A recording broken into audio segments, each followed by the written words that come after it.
Journée avec pas mal de rendez-vous en musique. Ces 7 et 8 novembre, rendez-vous aux établissements Piet, MPJF à Ondenval. Découvrez toute la gamme Makita avec la camionnette de démonstration sur place dès 10h. Profitez d'une remise exceptionnelle équivalente à la TVA sur Makita. Et le samedi 8 novembre, démonstration des broyeurs GTM et des scies Silky. Remise spéciale durant ces 2 jours. Rendez-vous aux établissements Piet, MPJF à Ondenval, c'est 7 et 8 novembre.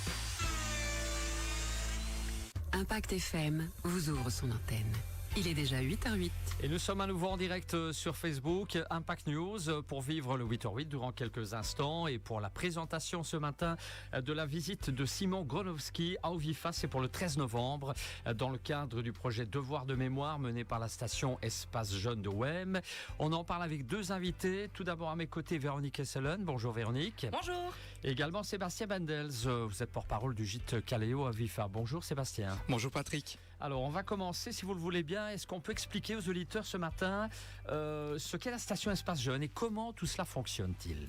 Donc tout à fait Patrick, la station Espace Jeune est une décentralisation du CRH Gîte Caléo de Vifa qui se trouve dans les bâtiments de l'ancienne gare de Wem. Et actuellement on accueille en fait une dizaine de jeunes âgés entre 12 et 26 ans. Tous les mercredis de 13 à 17h et tous les vendredis de 15h30 à 19h30. Et on a comme mission de créer des projets avec ces jeunes. On fait également de l'éducation permanente. Donc voilà, on encadre toute cette petite botte de jeunes. Voilà. Et alors là, il y a un projet qui arrive énorme, c'est le projet de Devoir de mémoire. Alors comment cela est-il né et pourquoi proposer ce thème ? En fait, on s'est rendu compte que parmi ces jeunes, il y en avait certains qui avaient quand même beaucoup des propos racistes ou discriminants de façon complètement banalisée. Et donc, on s'est rendu compte aussi que les faits liés à la Seconde Guerre mondiale étaient fort banalisés aussi par manque de repères historiques, par manque de connaissances, par manque de liens peut-être. Et aussi que du coup, les réseaux sociaux qui diffusent des contenus qui ne sont pas toujours de la bonne ou de la mauvaise information et que les jeunes ils ont un peu du mal à prendre du recul par rapport à ça et à avoir un esprit critique. Et donc ces jeunes qui sont aussi en pleine recherche identitaire, du coup ils ont envie de devenir les mêmes que leurs copains et donc ils ont parfois du mal aussi à prendre du recul par rapport à ça et à affirmer leur propre identité. Et donc ce projet il vise à sensibiliser et par rapport aux propos racistes, à déconstruire tout ça et à renforcer des valeurs démocratiques et faire le lien avec les actualités d'aujourd'hui. Exactement, il est grand temps d'ailleurs de relancer tout ça. Comment va se dérouler ce projet de manière pratique ? Donc ce projet va se dérouler en 3 étapes. Il y a la première partie va se dérouler ici tout au long de l'année scolaire où on va avoir plusieurs activités de réflexion, de sensibilisation afin de les préparer à un voyage sur un lieu de mémoire. Donc on va travailler pour ces activités avec différentes ASBL comme par exemple la CMJ ou Magma SBL et tout le projet est en partenariat avec les territoires de la mémoire. Donc ensuite la deuxième étape c'est le fameux voyage sur un territoire de mémoire. On n'a pas encore la destination. En fait, tout ça va être défini avec les jeunes durant la première partie en fonction de leurs intérêts et de leurs besoins. Et la dernière étape, en fait, ça va être tout un travail de matérialisation de leur vécu et de leur ressenti tout au long des 2 premières étapes. Et donc, pour ce faire, on leur propose de tenir un carnet de bord tout au long du projet pour exprimer toutes leurs émotions, leurs ressentis, leurs souvenirs, pour ensuite faire une création avec eux. La forme, on ne la connaît pas encore non plus. Ce sera également à définir à ce moment-là avec les jeunes, parce que notre mission, c'est avant tout de faire un projet par les jeunes, pour les jeunes. Évidemment. Alors on entend beaucoup parler de lui ces dernières semaines. Du coup, parlez-nous justement un peu de cette visite de Simon Gronowski. Qui est-il ? Dites-nous un peu. Simon Gronowski, en fait, c'est un rescapé de la Shoah, un des derniers en Belgique. Il est né à Bruxelles en 1931 dans une famille juive polonaise. Et en 1943, à l'âge de 11 ans, il est déporté avec sa maman dans le 20e convoi vers Auschwitz. Le 20e convoi, je le rappelle, qui est un des convois les plus célèbres, malheureusement, parce que c'est un des seuls convois qui a été attaqué par des résistants et qui a permis du coup à des prisonniers en fait de pouvoir s'enfuir. Et donc lui, il a réussi à s'évader parce que sa maman l'a poussé du wagon.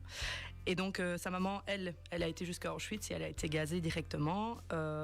Et Simon, il a survécu caché avec son papa jusqu'à la libération.